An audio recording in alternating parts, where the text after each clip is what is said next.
এবছর ইনশাল্লাহ আমরা সকলে সম্মিলিতভাবে কোকা কোলা নামক যেই পণ্য আছে এই পণ্য আমরা সকলে বয়কট করব ইনশাল্লাহ। ইসরায়েলের মেরুদণ্ড ভেঙে দেওয়ার জন্য তাদের যাবতীয় পণ্য বয়কট করতে হবে। পণ্যের ভিতর অন্যতম পানীয় কোকা কোলা, পেপসি, 7 আপ।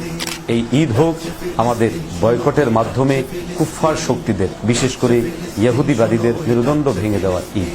আসসালামু আলাইকুম রহমতুল্লাহি ওয়া বারাকাতুহু। প্রিয় দেশবাসী, আপনারা সবাই অবগত আছেন লম্বা সময় ধরে গাজা ফিলিস্তিনের উপর যে আগ্রাসন চালাচ্ছে এই ব্যাপারে আমরা সবাই অবগত আছি। সামনে মুসলমানদের একটা পবিত্র উৎসব ঈদুল আজহাকে কেন্দ্র করে সাধারণত আমরা গোস্ত ইত্যাদি খাবার গ্রহণ করে থাকি। এই খাবার গ্রহণ করার পর পানীয় ইত্যাদি গ্রহণ করলে শরীরের মধ্যে একটা এনার্জি আসে, একটা ভালো লাগা কাজ করে। এবছর ইনশাল্লাহ আমরা সকলে সম্মিলিতভাবে কোকা কোলা নামক যেই পণ্য আছে এই পণ্য আমরা সকলে বয়কট করব ইনশাল্লাহ। যেই পণ্য মুসলমানদের রক্তে রঞ্জিত এই পণ্য আমরা কিছুতেই ক্রয় করব না। নিকটস্থ যারা আছে তাদেরকে এই ব্যাপারে আমরা সতর্ক করে দিব। দেশবাসী সহ সকলের প্রতি আহ্বান জানাচ্ছি। গাজার কথা সবাই জানি।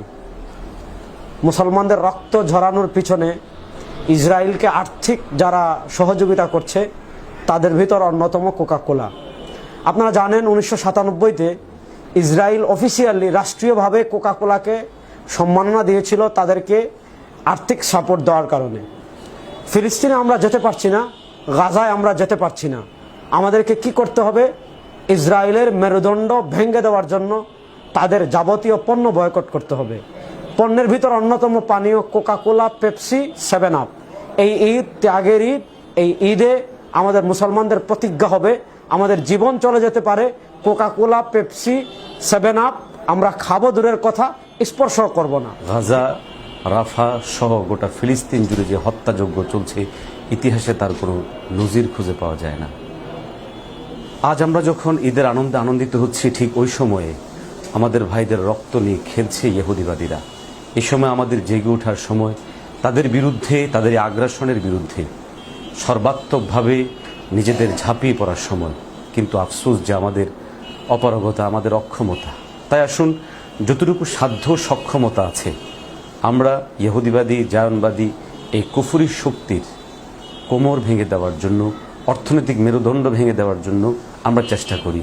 তাদের যে সমস্ত ব্যবসায়িক পণ্যগুলো আছে সেই ব্যবসায়িক পণ্যগুলোকে বয়কট করার আওয়াজ উঠাই, নিজেরা বয়কট করি, অপরাপর মানুষদেরকে উৎসাহ জাগাই। এই ঈদ হোক আমাদের বয়কটের মাধ্যমে কুফফার শক্তিদের, বিশেষ করে ইহুদিবাদীদের মেরুদণ্ড ভেঙে দেওয়ার ঈদ।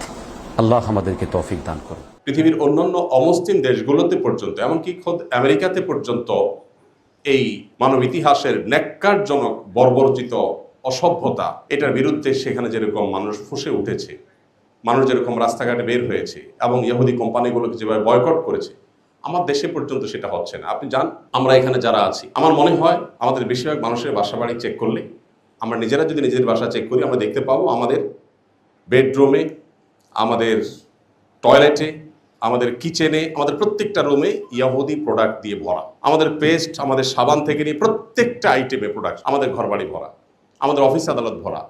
অথচ আমার দেশীয় প্রোডাক্ট আছে, একটু মান হয়তো কম হবে, দাম হয়তো একটু বেশি হবে। আমরা অনেক দেশত্ববোধের কথা বলি, কিন্তু আমাদের ব্যবহারিক জীবনে সেটার কোনো ছিটে ফোঁটা আমরা দেখতে পাই না। আমি বাংলাদেশ বিমানে একবার কোথাও যাচ্ছিলাম, দেখলাম আমাকে কোকা কোলার একটা বোতল দেওয়া হলো। আমি বললাম, কেন কোকা কোলা খাবো? আমি আমার কেরিয়ারে বসে আমি কেন কোকা কোলা খাবো?